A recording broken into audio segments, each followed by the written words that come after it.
Hello and welcome to Plus Bar. It really feels like winter's coming to an end when it's time to sow the first seeds of the year. And today I'm sowing tomatoes and chilies.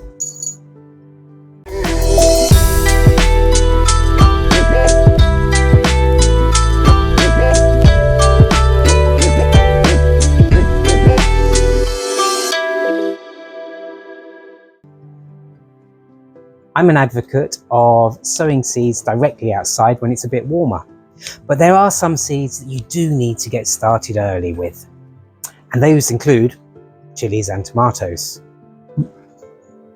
You want to start them as early as possible so that you can pamper them a little bit and give them a long season of growth so that they reward you with lots of delicious fruit. I like to sow a selection of tomatoes, mainly heritage varieties. It's great to have a variety of sizes and colours. They're like nothing you'll find in a supermarket. Today I'm going to be planting Zlatava. It's quite hard to say that one. It's a lovely orange tomato and juicy and red on the inside. Tigerella, which is a stripy tomato. Lemon tree, a yellow tomato that's good for stuffing. St. Pierre, which is a good medium-sized standard red tomato. Antique Roman, which is a really nice plum tomato. This is one of my favourites. And Indigo Rose, which is a purple, almost black tomato. So there's a good variety there.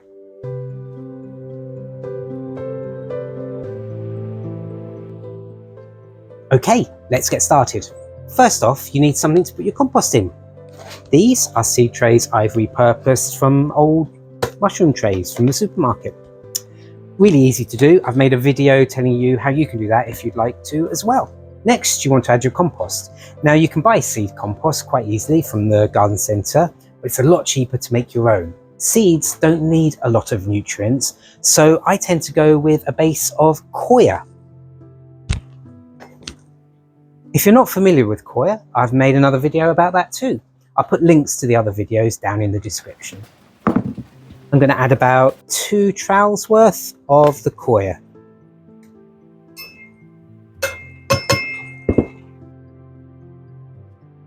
Next, you want to add vermiculite. Vermiculite is a naturally occurring mineral and you can find it for sale quite readily in garden centres. So about 2 trowels worth of vermiculite. Next, you want to add standard multi-purpose compost. Again, I'm going to put 2 trowels worth in here. Then it's just a case of mixing it all together.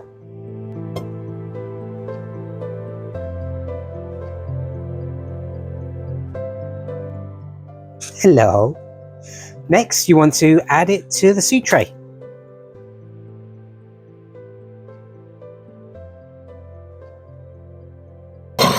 Hello, you gonna help me?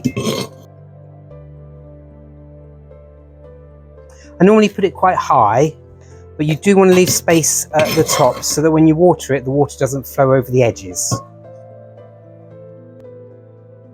Then just press it gently down.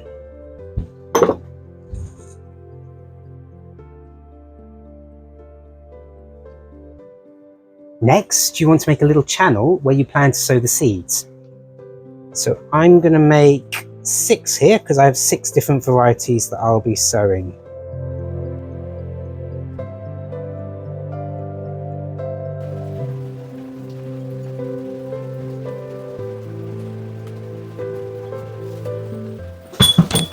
Oh Milo, they're my nice pots.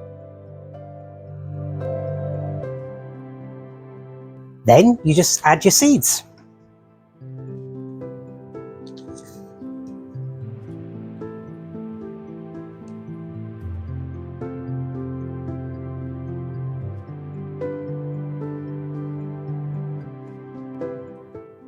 It's a good idea to write the seed labels ahead of time.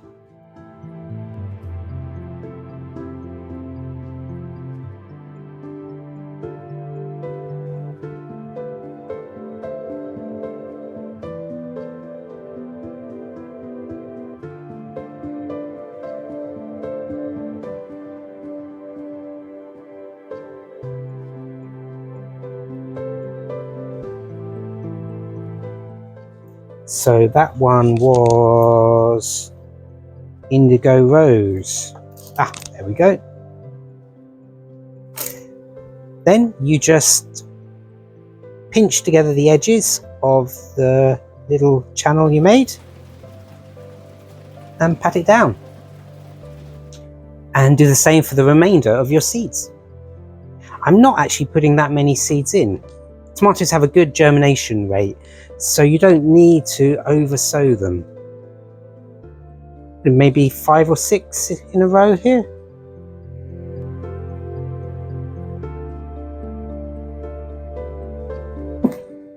So that's it for the tomatoes.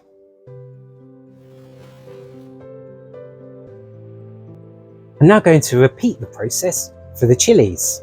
So I have a variety here of shop bought and ones that I saved myself, and it's exactly the same process. Seed tray with the seed compost, make a drill, add the seed and the label. I'll crack on. With these shop bought ones, I'm hoping that in future years I'll be able to save seeds from these too.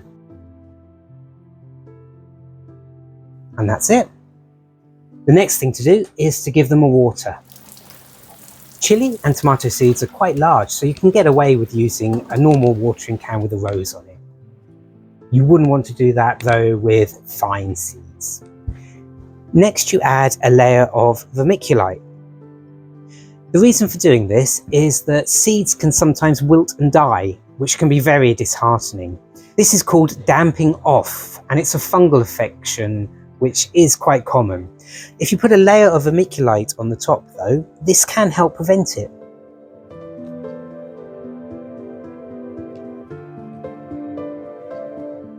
There we go. Finally, you want to put them somewhere warm. A propagator is ideal for that, and I do use one, but if it's only 2 seed trays like this, that's a lot of electricity. So what I'm going to do is I'm going to pop them in a clear plastic bag and leave them somewhere warm inside the house.